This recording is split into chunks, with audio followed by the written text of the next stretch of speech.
My name is Chad Berry, and I'm director of the Appalachian Center at Berea College. For many years, Berea has had a commitment to the people of Appalachia, both black and white. This commitment is alive and well today, 150 years after the founding of Berea College. We keep it alive by taking faculty and staff on a tour of Appalachia.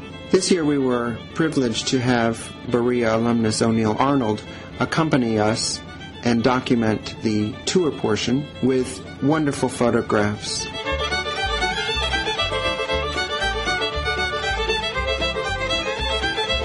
This plate of food, in my view, encapsulates an essence of Appalachia.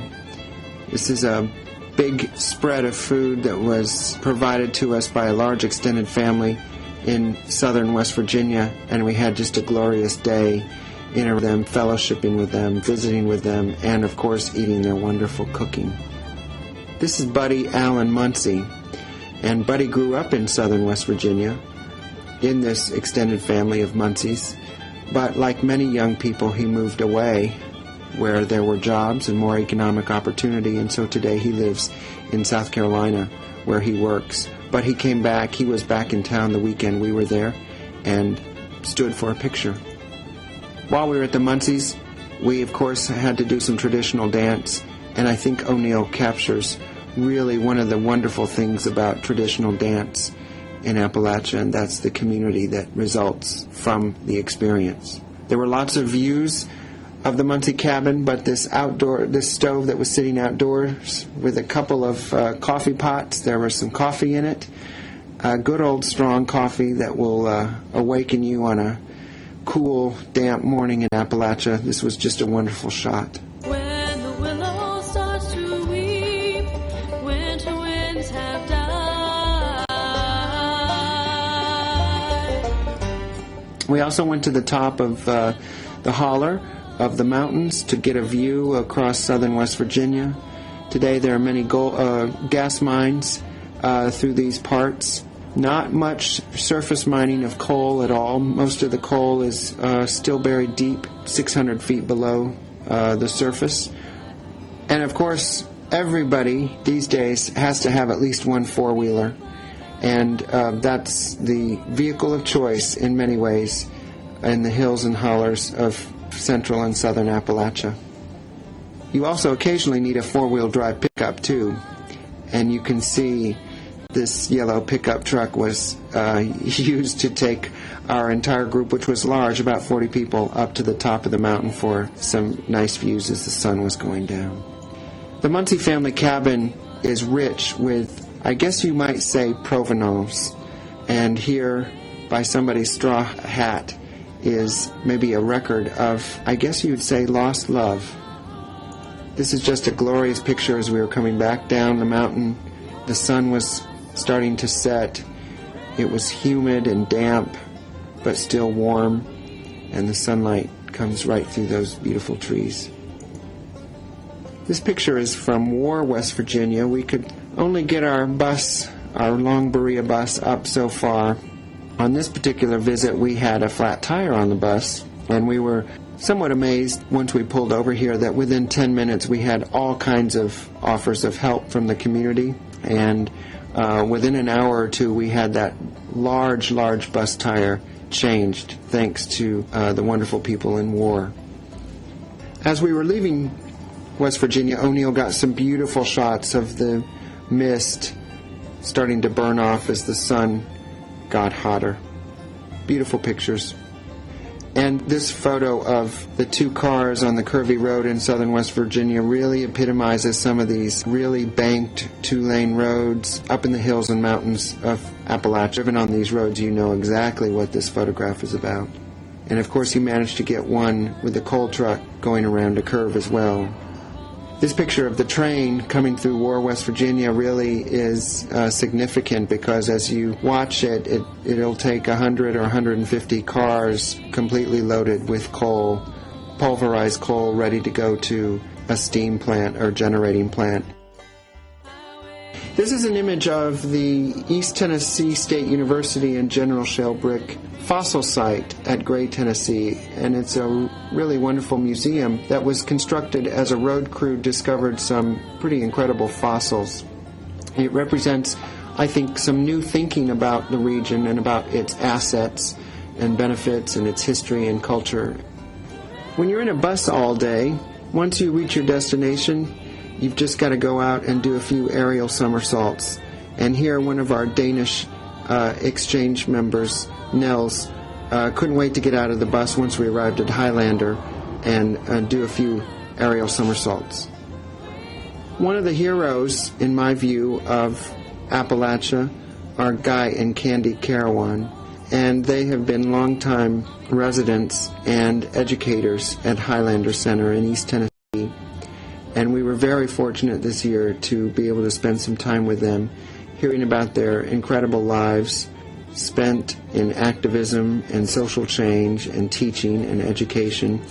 And you can see from some of these images, especially of Candy's face, how powerful social change through music can be. While we were at High, we wanted to give people a transformative the experience. So a mini workshop, if you will, where we're beginning to make sense and try to process the tour for participants. And if you're at Highlander, you're sitting in a rocking chair and you're sitting in a circle interacting with people, as this photograph nicely conveys. This is a really nice shot of the Great Smoky Mountains National Park from East Tennessee, from Maryville. And while we were there in August, we had an exceptionally clear day.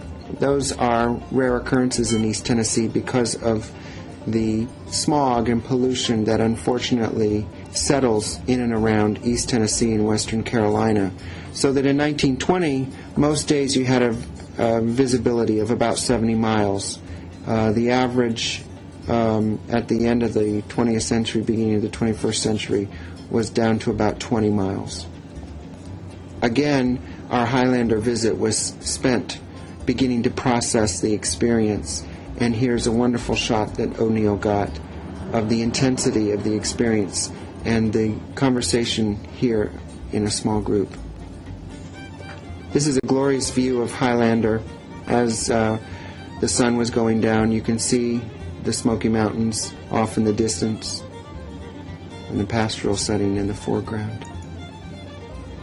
And here's the same shot once the full moon was up that evening. It was really a glorious evening, and we soon gathered some firewood and we're all seated around the campfire. You can see the lights off in the distance at night in and around Sevierville and Pigeon Forge and Gatlinburg, but you can also see the amazing stars up in the heavens as we were all seated around this campfire. I want to see my Jesus. Singing, telling stories, building community. I want to see my Jesus. I was really delighted to get to know the new people who have come to Berea as a part of the Appalachian Seminar and Tour. And Sam Wansley is one of the people who is relatively new to Berea, but getting to know Sam and learning about his passion and his life and his commitments and experiences are really a wonderful benefit of the tour. And here we are, leaving the Highlander Center, bound for another stop in East Tennessee.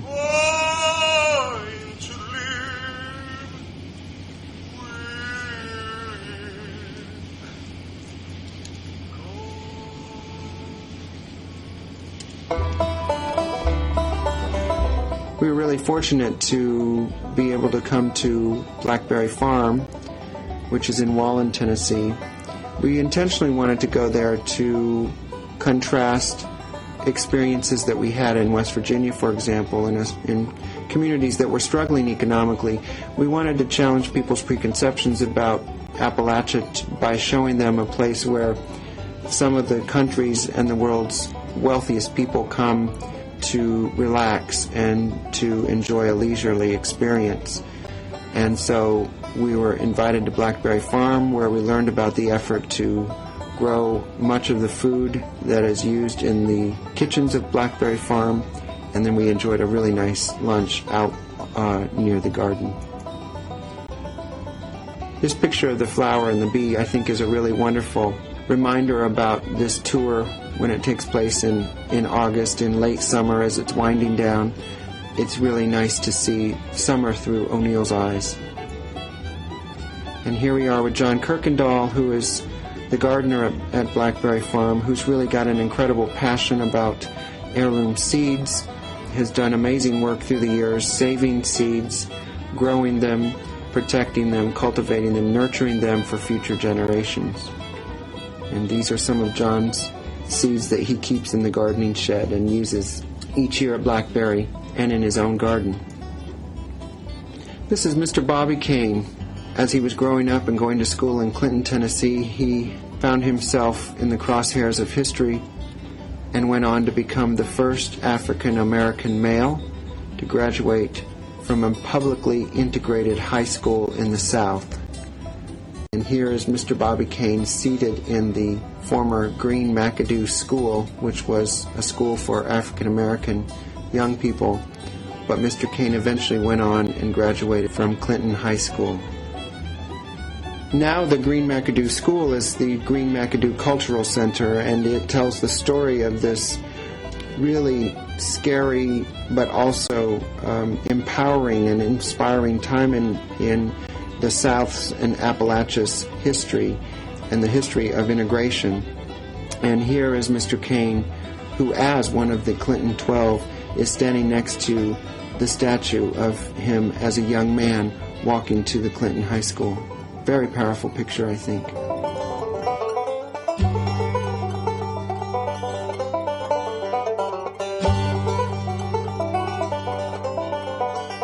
We do spend quite a lot of time on the bus. We travel through eastern Kentucky, through southern West Virginia, through southwest Virginia, down into East Tennessee, and eventually head back north to Berea.